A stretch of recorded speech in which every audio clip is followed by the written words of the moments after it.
back to the SA Sports Show. Time to talk a little bit of rugby league, and well, have we got a special guest for you, a man who's played over 300 games for the Sydney Roosters, 11 State of Origins, 6 grand finals, 19 times represented Australia. Anthony Minichiello, welcome to the SA Sports Show, mate. Welcome. Yeah, appreciate it. It's great to have you in town, mate. It is great. Always great to have a superstar in town. Tell us why you're here, why the visit, and what have you been doing? Yeah, so this is our third year down here now, taking our home game to Adelaide Oval. Yep. It's been a great exercise so far. We take the Melbourne Storm on down here, and I think over the last 2 seasons, the last previous seasons, both games have gone into extra time. Yeah, and yes, both games have been decided by 1-point field goal. So it's a cracker of a game, and we're just trying to get our brand out there, the Sydney Roosters, and promote rugby league down here as well. Visiting a few schools over the last couple of days, and just promoting a game down here on the 28th of June. It's a massive game too. It's a great game of foot. It's a GF replay, it is, of course yep. it is. And they are a terrific team, Melbourne Storm. I mean, they continue to lose players all the time, but they always remain in that top echelon of teams. So same with the Roosters. We talked off air a little bit about the Roosters are always linked to the wayward star. He's going to the Roosters. So, so it sets up, doesn't it? It's just a great game. This is your home game that you give away every year. So yeah, well, this is our home game that we take down here, trying to promote the game down here, trying to promote our Sydney Roosters brand and broaden our supporter base in different states. And the Melbourne Storm is one of the best clubs over the last 15 years, most consistent. Absolutely. Along with us as well, the Sydney Roosters, always cycling near the top of the ladder. So it's going to be a cracker of a game. And last year, we almost had 20,000 fans there, which is great. So hopefully we can keep growing that and getting the awareness out to the kids about joining touch footy or rugby league as a starting point. Yeah, I think you'll do better. It is growing, the game here. There's no doubts at all about that. Adelaide Oval now is a fantastic venue. If anything, it's probably, I don't know, is it close enough for the game? A lot of venues struggle in that area, don't they? Yeah, if you go away right. from your traditional grounds, they'll struggle for that atmosphere and closer to the game. Yeah, well, obviously it's an oval ground, perfect for AFL and cricket. But I think, when you get into Adelaide Oval, there's something special about that oval. You get in there and there's a feeling about it straight away. So I think the fans like to come to Adelaide Oval, and even from in the state, they spend a weekend down in Adelaide and see the great food that has to offer and the wineries, and then getting to Adelaide Oval. It's an experience. We take our sponsors trip down here every year, and they absolutely love it. Yeah. Now they tell me you tested out the food and the wineries a little bit too on the weekend, mate. So you're enjoying your time in Adelaide. Yeah, we went down to East End on Sunday and enjoyed some great food there. It was fantastic. Now, mate, let's talk a little bit about you, because you're a great CV, as I mentioned earlier in the program here. 300 games for the Roosters, 19 times representing your country, 11 State of Origin, 6 grand finals, two flags. Yep, 2 flags. That's a great CV, mate. Now, we would say, mate, what's the highlight of your career? But boy, that's a loaded question. Amazing, because you must have many, many highlights. Is there something that sticks out?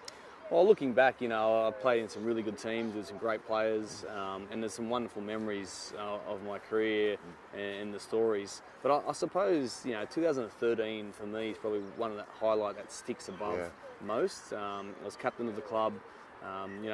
Previous to that, I went through a few injuries in the mid-2000s where, a lot of people saying that I couldn't come back and play, so I revamped my body and they captained the club into a minor premiership, and then the premiership that year against Manly was just a huge year for all of us at the club. So that's probably the highlight, and my wife was there, was pregnant at the time, so it was a great time in our lives. Yeah, that's amazing. You pick out a game virtually, or it's a season rather than, because the State of Origins are so big, aren't they? Massive. They're just so massive games of football. To pick out a season ahead of that, and even ahead of 19 times for the Kookaburras. It's just amazing, mate. It's amazing. Well, a great career. You must be very proud. Oh, yeah. When you look back at the career now, I've been retired 4.5 years now. And again, all these, playing for Australia, representing New South Wales and winning 3 shields there in a row, they're just wonderful achievements that you look back on. They're all highlights in itself. Yeah. But yeah, when you go through a season at a club and you train all pre-season for the year before to try and make that grand final, then when you actually hold up that trophy at the end, it's tough to do. It's very tough to do, and it's a huge buzz, So life after football now, you're an ambassador for the Roosters? Yeah, so I continued on with the Roosters and still involved with the Roosters, which is great. and I've got my own kids' fitness business called Minifit. So I run holiday clinics for primary school age children in Sydney with different league clubs around Sydney, and that's going really well. And involved in wellbeing programs. Health and fitness is where my passion is, where my passion lies now. Going through a few injuries and learning about all that type of stuff. So, loving life, mate. Yeah, I saw you when I arrived today, talking to a group of school kids. What is the message? What is your message to them? Because they're all listening intently and whatever. Yeah. But what is your message? Any message, I think the first one is you've got to have a good, strong work ethic if you want to achieve your goals. Sure. Have your bigger goal, have smaller goals leading into that bigger goal, but your goals can change. It's not just set; they always can evolve and change. And then the big piece is lifestyle factors. You know, making sure we're eating the right foods, cutting down on our processed foods and packet foods, making sure our hydration's on point, and then getting enough hours of sleep.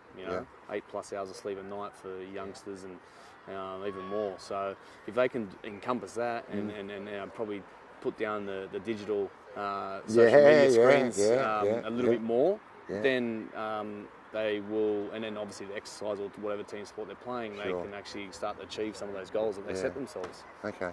All right, the game. Let's go to the game. Let's go to June 28th, Adelaide Oval. It's the Roosters versus the Storm. Cooper Cronk.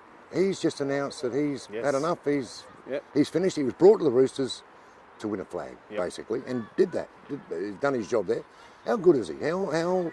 I mean, we're South Australia. We see a lot of this, these players, yourself and included, but they're not as big a names in SA, obviously, as they are in Sydney and whatever. How big is Cronk? How big will he be when he finishes? Oh, he's huge, mate. He's a guy that has been successful where whatever teams he's played in, mostly in Melbourne Storm, but then for Queensland, they dominated for a number of years. The Australian team he's played at, and now coming across to us last year and winning a premiership in his first year at the Roosters. So he's a guy that's got a lot of experience on the field, and guys that stay calm under pressure, these are the guys that a lot of players turn to in the heat of the moment, heat of the battle, when things aren't going too well. They turn to these guys that stay calm and can deliver a message to the team, and that's what he does. And we've got him for this year again. Hopefully we can try and go back to back, which hasn't been done in a long time. Good point. We're in a good position if we come through the origin period unscathed with some injuries. We're in a decent position to try and have a crack at winning the premiership again. He's had a wonderful career, and congratulations to him. That's always a worry, isn't it? The old origin with injuries. I mean, it's got to be, because it's such a big game, such a physical, tough game. It is the toughest arena you can challenge yourself with.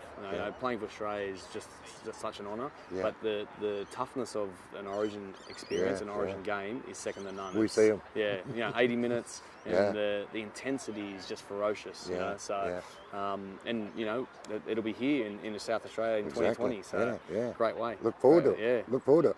And the last one for you, Cronky's got to be playing against his old team, of course, on the 28th. Right. So that'll probably be for the last time, unless we play them in the semi-finals, which could happen. But it could be one of the last times you see Cronk play his old team, Melbourne Storm. Yeah, mate, great to see you. Beautiful.